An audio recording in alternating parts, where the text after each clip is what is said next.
Well, my name's Glen Williams. I'm a member of Huddersfield Art Society. So I've got a space here, free space, that's been given by the Piazza Centre. So I've got a place to display my work and also to do some large-scale work at the back. It is an absolutely fabulous space. It's really nice and bright and light, and as you can see, it's giving Glen's work a fabulous platform. And it's free. Wow, that's even better still, isn't it? And it's really central here on the piazza, directly opposite the library and where the old art gallery was.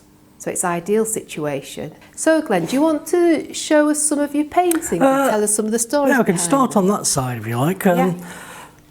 These are, I've been doing a hell of a lot of work on growing up in the 50s and 60s. I grew up in Rotherham at that time. So these are a lot of the memories I have of the events that happened. So over there we've got, I've done a lot of stuff on the family day out at Skegness and Cleethorpes and those places, but it could actually be anywhere. Yeah.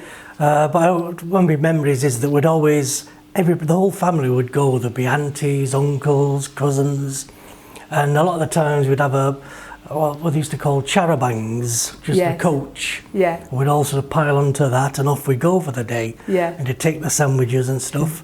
But my memories is always all the women would always be in the coats and hats. Yeah. And everybody would be the Sunday best. Yeah. A lot of the blokes would dress in the suits and ties. But on the beach, if they wanted to, they'd roll the trouser legs up to go for a paddle. Yeah. And if they were really sort of a bit risky at that time, they'd even take the shirts off down to the vests and have the braces on. And it's always the obligatory knotted handkerchief. Yeah. And I remember having a lot of fun when I was a kid. I remember all the kids would have, because it was people were quite poor, you had to make do. I remember my mum knitting me a pair of trunks out of wool. Which sounds great, except when you go into the sea, they end up right down your ankles. Yeah, yeah. But I mean, it's good fun. I mean, and I've done quite a few donkey rides and stuff like that. But these are other ones that I always remember. There'd always be women either cleaning steps and the pavement and what have you, or they'd stop to have a bit of a gossip and.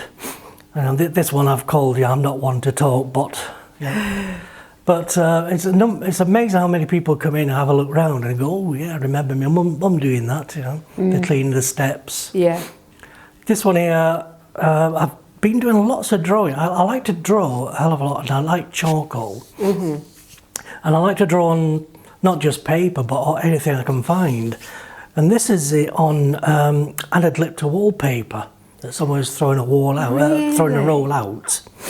and it gives it a really nice sort of texture. And what's great about this, because a lot of people when they draw, and all of us really, we end up being too detailed. We try to draw every tiny little detail. Yeah. We're drawing on something like that. You can't be too detailed. You have to actually just make a few little marks and try and give the faces, the impression of faces and figures. Yeah. With that, and it does come across I think it gives it a really nice sort of feel, nice effect. That is a fabulous effect. I would have never thought of drawing on wallpaper. And it was somebody was just throwing it out. It was just an odd roll. So and that one is based on my memories of I've called it Payday. Oh right, yeah. I always remember, even when my first job, I always remember on Fridays you used to get your pay. You'd have to queue up, and you get a little brown paper envelope. Yeah. And if some of the blokes would then disappear to the pub, and the wives would have to come chasing after them to get the housekeeping money. And then I've done a bit more like a social side of growing up. So over here, there's I've called it a Saturday night at the Working Men's Club. In Rotherham, Working Men's Club were a huge thing in the 50s and 60s.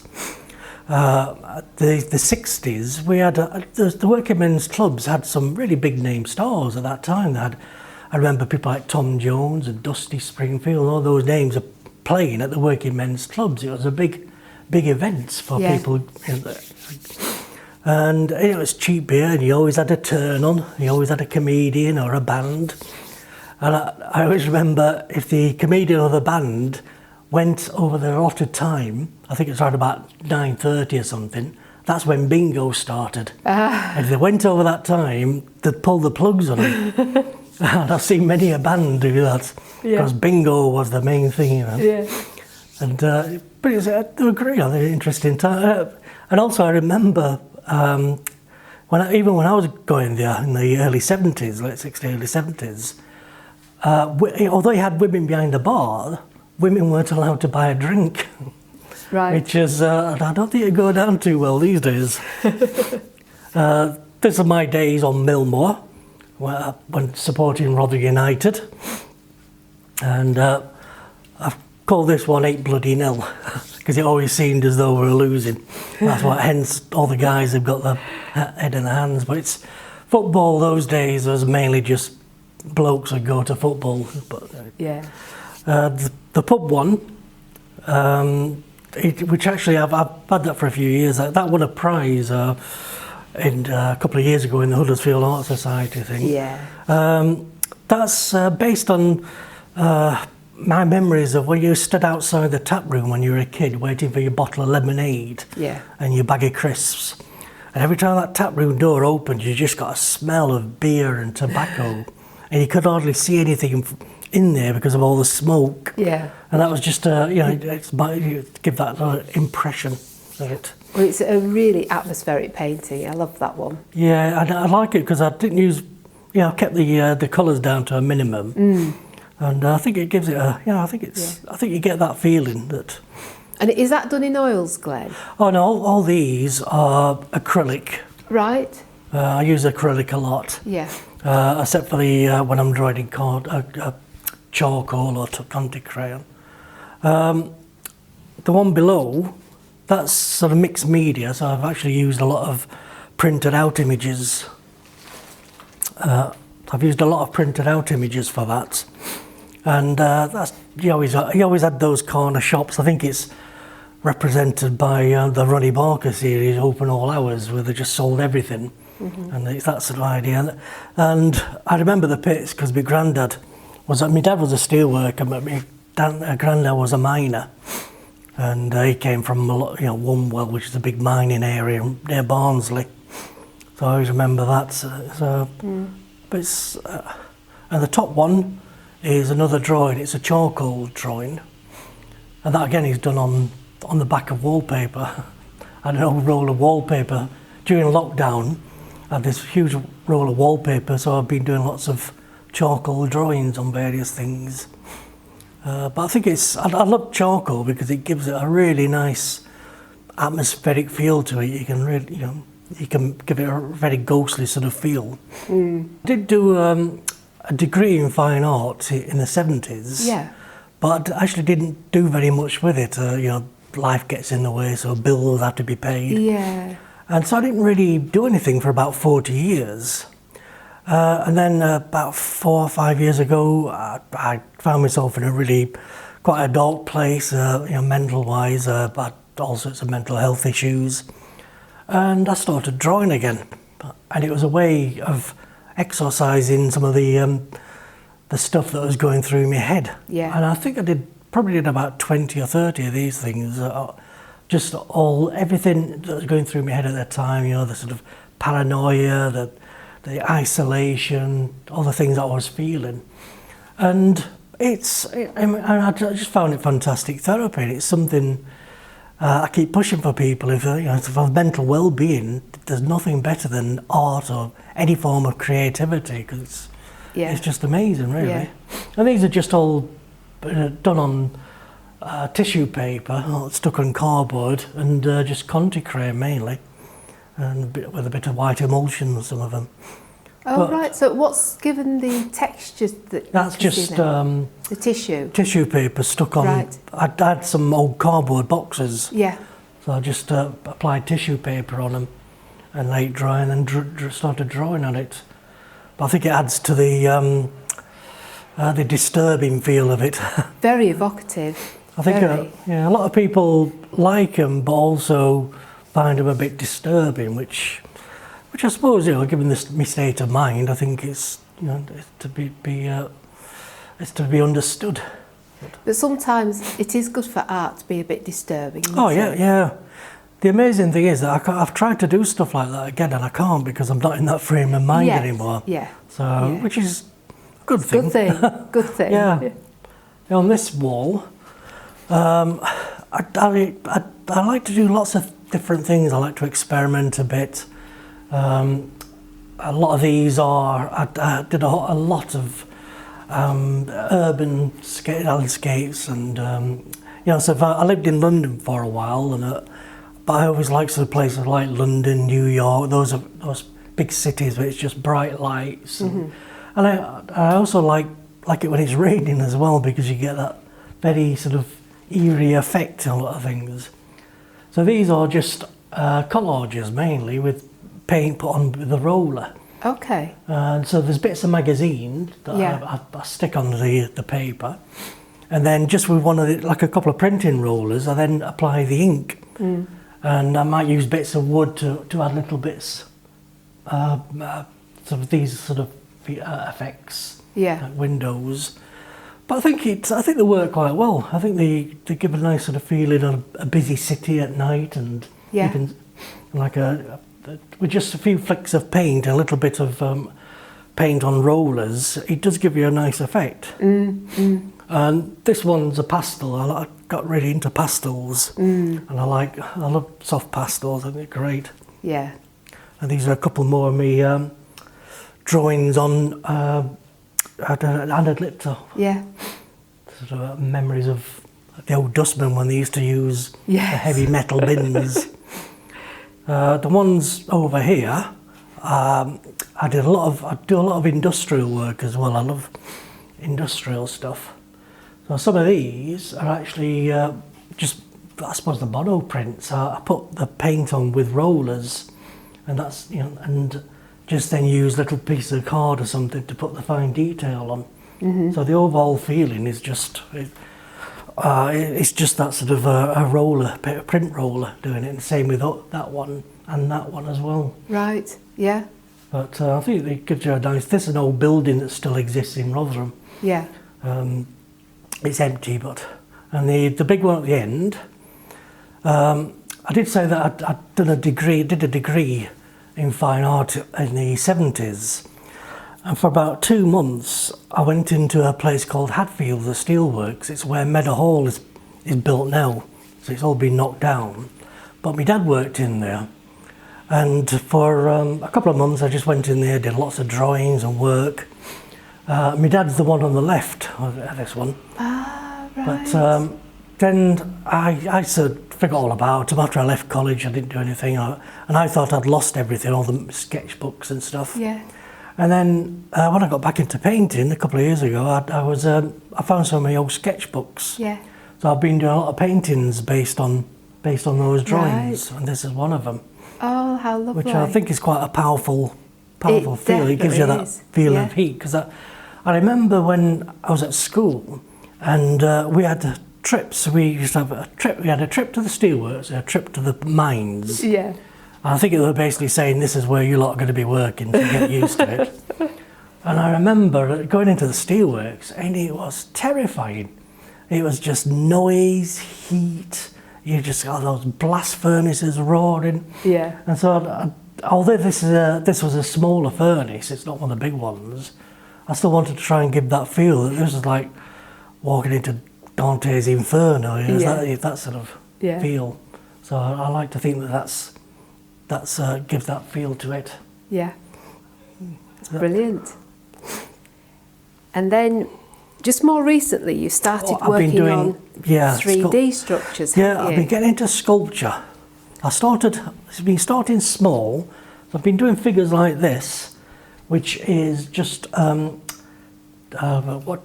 tissue paper with wallpaper paste. So it's like papier-mâché. You build a little frame up before. Yeah. And I'm not certain what to do with that, whether to leave it like it is but I quite like it as it is. Yeah. I might stain the base Right. make it a little bit darker. Yeah. But I think it's in the drawing. I always like that idea. I've done a lot in the past of guys walking to work down the street and all that heads down, you know, and thinking, oh God, a winter's morning going to the Steelworks or the pit. Yeah. So it's based on that. I like that sort of figure, that idea. And at the moment now, I started doing some bigger figures, and at the moment I'm trying to do some really huge heads based. I like the idea of using recycled things, you know, hence the old wallpaper and stuff. So I've been collecting boxes, getting chucked away, and I'm trying to build some really, just the actual faces. Yeah. And I want to do 3 or 4 on various materials. Yeah. It's a bit hit and miss at the moment because I've never done it, so it's trying to find the best sort of materials to use for it. Yeah. I've tried chicken wire, and it's not that great. I'm having to put a lot, because it bends too much. I'm having to put a lot of things in to keep it, you know, structured. But I've got some better wire. I'm going to make a wire mesh for the next one, and then cover that up. But I like the idea of the wire mesh showing through as well. Yeah, yeah. So, but that's over there.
know it looks a bit of a mess at the moment. Hopefully it won't. face, Yeah. of the cardboard, so straggling off, you know. There's going to be a bit of this flat cap up here, but there'll just be bits of cardboard that straggles off around the edge, so it's like it's the idea of like, you know, when you do a rough drawing, but you don't finish the whole face, you just... Yeah. I want to try and get that in Yeah. in 3D. Yeah.